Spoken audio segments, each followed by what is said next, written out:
আজ শোনাব রামায়ণ রচয়িতা বাল্মীকির দস্যু থেকে সাধক হয়ে ওঠার গল্প। এক সময়ের বিখ্যাত দস্যু, ডাকাত বা খারাপ লোকটি, যিনি রত্নাকর নামে প্রখ্যাত ছিলেন, তিনি ধ্যান করে পরিণত হয়ে গেলেন মহাকবি বাল্মীকিতে। রচনা করলেন রামায়ণের মতন মহাকাব্য। খারাপ মানুষও শ্রেষ্ঠ প্রতিভাধর হয়ে উঠতে পারেন যদি বিধাতা তার উপরে দয়া করেন। ঠিক এরই যেন যথার্থ উদাহরণ হলেন বাল্মীকি। কারণ তিনিও এক সময়ে প্রতাপশালী ডাকাত ছিলেন। বনের মধ্যে ঘাপটি মেরে বসে থাকতেন এবং সুযোগ বুঝে মানুষের সবকিছু লুট করে তাকে সর্বশান্ত করে দিতেন। এমনকি তাদের হত্যা করে ফেলতেও তার হাত বা হৃদয় একটুও কাঁপত না। তার মূল নাম ছিল দস্যু রত্নাকর। পরবর্তীতে পরিচিত হয়ে ওঠেন মহাকবি বাল্মীকি নামে। বলা হয়ে থাকে সরস্বতীর আশীর্বাদে তিনি কবিত্বের শক্তি লাভ করেন। তাও আবার যেমন তেমন কবি নয়, এক অনবদ্য মহাকাব্য রামায়ণের কবি।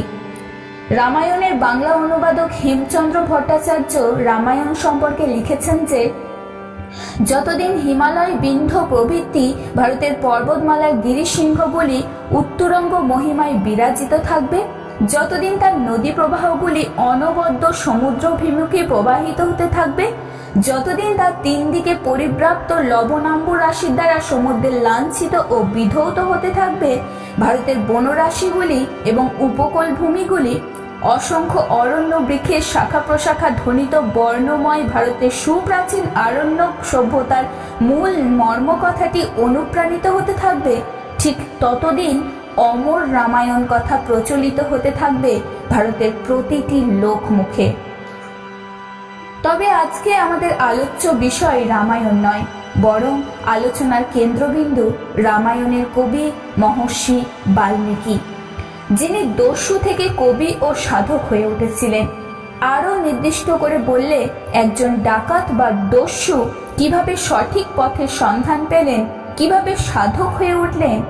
সরস্বতী যদি আশীর্বাদ দিয়ে থাকেন, তবে সেই আশীর্বাদের জন্য কেন রত্নাকরের মতন দস্যুকে বেছে নিলেন, আমরা সেই গল্পটি জানারই চেষ্টা করব। দস্যু রত্নাকরের কাজ ছিল ডাকাতি করে বেড়ানো। সেটাই তার আয় উপার্জনের একমাত্র মাধ্যম ছিল। সেই ধারাবাহিকতায় রত্নাকর একদিন একজনকে পাকড়াও করলেন। লোকটার সাথে বেশ ধন সম্পদ ছিল। বনের ভিতর দিয়ে যেই পথ চলে গেছে, সেই পথ ধরে লোকটি হয়তো যাচ্ছিল দূরে কোথাও। দস্যু রত্নাকর লোকটির পিছু নিলেন। গভীর বনে প্রবেশের পরই রত্নাকর তার উপরে আক্রমণ করে সব টাকা পয়সা কেড়ে নিলেন। তবে লোকটির কপাল ভালো যে রত্নাকর তাকে তখনই হত্যা করে ফেলেনি, কিন্তু তার মানে তাকে ছেড়ে দেওয়া হবে এমনটাও নয়। টাকা পয়সা নিয়ে নেওয়ার পরে এখন লোকটিকে হত্যা করার পালা। তাহলে আর কেউ এই লুটপাটের খবর জানতেই পারবে না। রত্নাকর হত্যার জন্য যখন সকল প্রস্তুতি সেরে ফেললেন, ঠিক এমন সময় লোকটি মরিয়া হয়ে রত্নাকরকে অভিশাপ দিয়ে বলে উঠলেন, শয়তান, তুই নির্ঘাত নরকে যাবি। পাপ পুণ্যের কোনো জ্ঞান নেই তোর। আমি ব্রাহ্মণ, আর আমাকেই তুই মেরে ফেলতে চাস? আমি তোকে অভিশাপ দিচ্ছি, তুই নরকে যাবি। নরকের ভয় সম্ভবত দস্যুদেরও থাকে, আবার তাদের নিজস্ব কতক যুক্তি তর্কও থাকে। এই জন্যই হয়তো ডাকাত রত্নাকর তখন বলে উঠল, কেন আমি নরকে যাব কেন? আমি তো এই টাকা দিয়ে আমার বৃদ্ধ পিতামাতা, স্ত্রী, পরিবার ও সন্তানদের অনাহারের জন্য তাদের আহারের ব্যবস্থা করছি। আমি তো পুণ্যই কাজ করছি। আমি নরকে যাব কোন যুক্তিতে? আমি শুধুমাত্র ডাকাতিই জানি, তাই সেটাই করছি। অন্য কোনো কাজ জানলে সেটা করতাম। যত সব ফালতু কথাবার্তা তোমার। মৃত্যুর হাত থেকে বাঁচবার জন্য এই সমস্ত অজুহাত দেখানোর চেষ্টা করছো। এসব বাদ দিয়ে মরার জন্য তৈরি হও। হতভাগ্য লোকটি যখন বলল, তুই যে ডাকাতি করিস, নিরপরাধ মানুষদেরকে মেরে ফেলে তাদের সমস্ত সহায় সম্পদ কেড়ে নিস, তোর বাড়িতে সকলে তা জানে। রত্নাকর জবাব দিল, তারা তা জানবে কি করে? আমি কি করি এসব তাদের বলি নাকি? লোকটি তখন বলল, তুই বাড়িতে গিয়ে তোর বাড়িতে সবাইকে তোর এই ডাকাতি পেশার কথা বলবি। আর তাদের দুটি জিনিস জিজ্ঞেস করবি। প্রথম কথা হলো, তোর এই কাজটা অর্থাৎ মানুষ মেরে সম্পদ লুট করা ভালো নাকি মন্দ কর্ম। আর দ্বিতীয় কথা হলো, আমাদের মেরে যে সম্পদ তুই লুট করে নিয়ে যাস, সেই যে এত পাপ কর্ম তুই করিস, সেই পাপ তারা ভাগ নেবে কিনা, তার ভাগ তোর আত্মীয় স্বজনরা নেবে কিনা, তুই সেটা জিজ্ঞেস করে আসিস। ডাকাত রত্নাকর লোকটি এই কথায় মনে মনে কিছুটা ভীত ও চিন্তিত হয়ে পড়ল। খানিকটা সময় ভেবে চিন্তে রত্নাকর লোকটিকে তখন বলল, আচ্ছা তাই হবে, ঠিক আছে, তোমার কথাই হবে, আমি বাড়িতে যাচ্ছি। তবে বেটা বামুন, আমি তোকে এখানেই বেঁধে রেখে যাব। তুই আমাকে বোকা ভাবছিস? আমি বাড়িতে গেলেই তুই এখান থেকে চলে যাবি, তাই না? সেটা হচ্ছে না। এই কথা বলে লোকটিকে একটা শক্ত দড়ি দিয়ে একটা গাছের সঙ্গে বেঁধে রেখে সে বাড়ির দিকে রওনা হলো। ব্রাহ্মণ লোকটিকে গাছের সাথে বেঁধে রত্নাকর গেলেন বাড়ির উদ্দেশ্যে। বাড়িতে গিয়ে তিনি সবাইকে একসাথে ডেকে বললেন, আমি তো তোমাদের খাওয়ানো দাওয়ানোর জন্য পেশা হিসাবে ডাকাতি করে থাকি। আমার এই কাজটা ভালো নাকি খারাপ? সাথে সাথেই সারা বাড়িতে তুলকালাম কাণ্ড শুরু হয়ে গেল। কেউ বা কান্নাকাটি, কেউ বা গালিগালাজ, এই সমস্ত কিছু করতে লাগলো। রত্নাকরের পিতা মাতা তাকে অভিশাপ দিতে লাগলো। রত্নাকরকে তারা দুষতে লাগলো এবং বলতে লাগলো যে পাপের অন্ন না জেনে এত কাল তারা গ্রহণ করে এসেছে। স্ত্রীও তার শ্বশুর শাশুড়িদের দলে যোগ দিল, সেও স্বামীকে গালিগালাজ করতে লাগলো। ছেলে মেয়েরা কান্নাকাটি শুরু করে দিল। এক মুহূর্তেই যেন সব ওলট পালট হয়ে গেল। পরিবেশ কিছুটা শান্ত হলে রত্নাকর এবার তাদের জিজ্ঞেস করলো, আচ্ছা, যা হবার তা তো হয়ে গেছে, খেয়ে পড়ে বেঁচে তো আছো, এবার খেয়ে পড়ে তো তোমাদের বেঁচে থাকতেও হবে। এবার বলো, এতে যদি কোনো পাপ হয়েই থাকে, তবে এই পাপের ভাগীদার কি তোমরাও হবে? তোমরা কি নেবে আমার এই পাপের ভাগ? তোমাদের খাওয়ানো দাওয়ানোর জন্যই তো আমি এসব কিছু করেছি। এবার তো গেল যেন কুরুক্ষেত্র যুদ্ধ শুরু হয়ে। উত্তপ্ত তেলের কড়াইতে যেন জলের ছিটা। বাবা মা চেঁচিয়ে উঠল, কি বললি হারামজাদা? ওরে শয়তান, কি বললি? তোর পাপের বোঝা আমরা কেন বহন করব? আমরা কি ডাকাতি করে বেড়াই? আমরা কি তোকে ডাকাত হতে বলেছিলাম? এই মুহূর্তে আমাদের চোখের সামনে থেকে দূর হয়ে যা। স্ত্রীও এই একই কথা বলল। ছেলে মেয়েরা বয়সে অনেক ছোট, তারা পাপ পুণ্য স্বর্গ নরক সম্পর্কে খুব একটা বোঝে না, তবুও তারা আগের মতন চেঁচিয়ে চেঁচিয়ে কাঁদতে লাগলো। এতক্ষণ মাথায় বাজ ভেঙে পড়ল ডাকাত রত্নাকরের। সে বুঝতে পারল মরার পর অনন্তকাল তাকে নরকে পুড়ে মরতে হবে। ভুল বুঝতে পেরে সে এবার কাঁদতে কাঁদতে ছুটল তার সেই ডাকাতের আস্তানায়, গভীর বনে, যেখানে সে লোকটিকে বেঁধে রেখে এসেছিল। গিয়েই লোকটিকে ছেড়ে দিল, সহায় সম্পদ ফেরত দিতে গেল। এবার তার পা জড়িয়ে ধরে বলল, ঠাকুর, এখন আমার কি হবে? আমার পাপের ভাগ তো কেউ নেবে না, এখন আমি কি করব? আমাকে আপনিই রক্ষা করুন।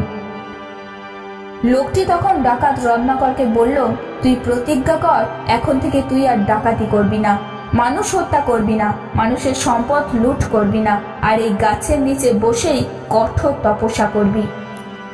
রত্নাকর জবাবে বলল, তপস্যা আবার কি জিনিস ঠাকুর? আমি তো তা জানি না। লোকটি জবাব দিল, তুই গাছের নিচে বসে চোখ বন্ধ করে কেবল রাম রাম বলতে থাকবি, শুধু এই একটা নামই তুই বলতে থাকবি। উনি পুণ্যবান লোক, তার নাম জপতে জপতে এক সময় দেখবি তোর পাপ মোচন হয়ে গেছে। যা বলছি সেটাই কর। উপদেশ দিয়ে লোকটি চলে গেল। দস্যু রত্নাকর এবার গাছের নিচে ধ্যানে বসলো। কিন্তু এত বড় পাপী এত সহজেই ক্ষমা পেয়ে যাবে তা তো আর হয় না। রত্নাকর তার মুখ থেকে রাম রাম শব্দ উচ্চারণ করতে পারছে না, তার মুখ দিয়ে রামের পবিত্র নাম বেরই হচ্ছে না। সে বলতে চাইছে রাম, কিন্তু মুখ দিয়ে বের হচ্ছে মরা মরা। কাঁদতে কাঁদতে সে দৌড়ে ব্রাহ্মণের কাছে যেতে থাকলো। অতঃপর তাকে পেয়ে এই অবস্থায় বলল, এই সমস্ত কথা শুনে ব্রাহ্মণ বলতে লাগলো যে তাহলে তুই এখন বোঝ যে কত পরিমাণ পাপ তুই করেছিস। কি আর করবি এখন? ঠিক আছে, তুই এখন মরা মরাই বলতে থাক। বলতে বলতে এক সময় তোর মুখ থেকে রাম রাম উচ্চারণ হবে, সেই দিনই জানবি তোর পাপ কিছুটা হলেও খণ্ডন হয়েছে। রত্নাকর সেইভাবেই ধ্যান শুরু করলো। এক ধ্যানেই কেটে গেল বহু কাল। মরার বদলে মুখে আসলো এবার রাম নাম। তবুও তার ধ্যান ভাঙল না। লোকজন তাই ধীরে ধীরে রত্নাকর ডাকাতের নাম ভুলেই গেল। ধ্যানে মগ্ন বাল্মীকি। একদিন এক পথিক রত্নাকরের ধ্যানমগ্ন সেই বনের ভিতর দিয়ে পথ অতিক্রম করছে। হঠাৎ এক জায়গায় এসে লোকটি থমকে দাঁড়ালো। কি যেন একটা পরিচিত শব্দ শোনা যাচ্ছে, তবে সেটা অস্পষ্ট। কান খাড়া করে শুনতে চাইল সে। এ তো রাম রাম শব্দ। কোথা থেকে আসছে এই রাম রাম শব্দ এত গভীর বনের মধ্যে? চারিদিকে তাকিয়ে কোথাও কোনো লোকজনকে দেখতে পেল না সে। তাহলে আওয়াজটা আসছে কোত্থেকে? আশেপাশে কেবলই তো গাছপাতা, লতা আর বন জঙ্গল। শব্দটা তো খুব বেশি দূর থেকেও আসছে না। তাহলে কোথা থেকে আসছে? লোকটি হন্য হয়ে খুঁজতে লাগলো। তারপরে কাছেই পথের পাশে একটা উই ঢিপি দেখতে পেল সে।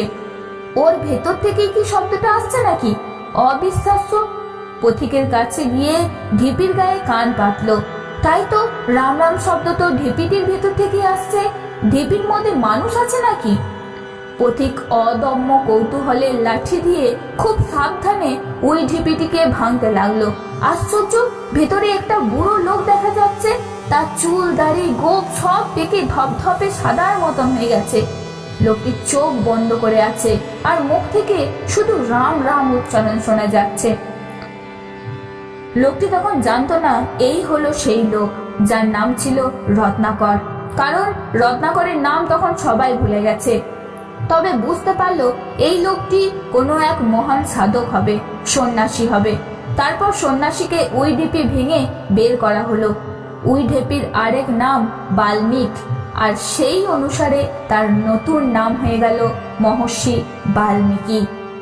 বাল্মীক থেকে বের হয়েছিল বলেই তার নাম বাল্মীকি। মানুষ হয়তো তখনও বুঝতেই পারেনি এই বাল্মীকি পরে মুখে মুখে রামায়ণের গান বানাবে। সেই গান গেয়ে শোনাবে জনসাধারণকে। অশিক্ষিত এক ডাকাত, এক দস্যু, সে ধ্যান করতে করতে সন্ন্যাসী হয়ে যেতে পারে, কিন্তু তাই বলে মহাকাব্য তৈরি করবেন, তাও আবার রামায়ণের মতন মহাকাব্য। রহস্য সেখানেও। একদিন সন্ন্যাসী বনের মধ্যে পায়চারি করছেন।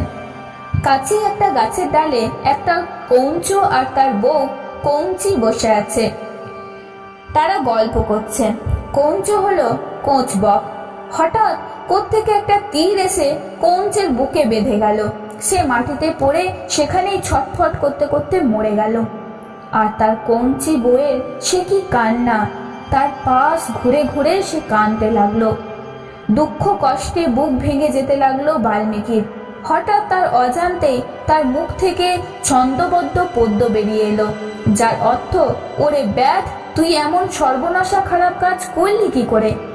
জীবনে তোর কোনোদিন উন্নতি হবে না।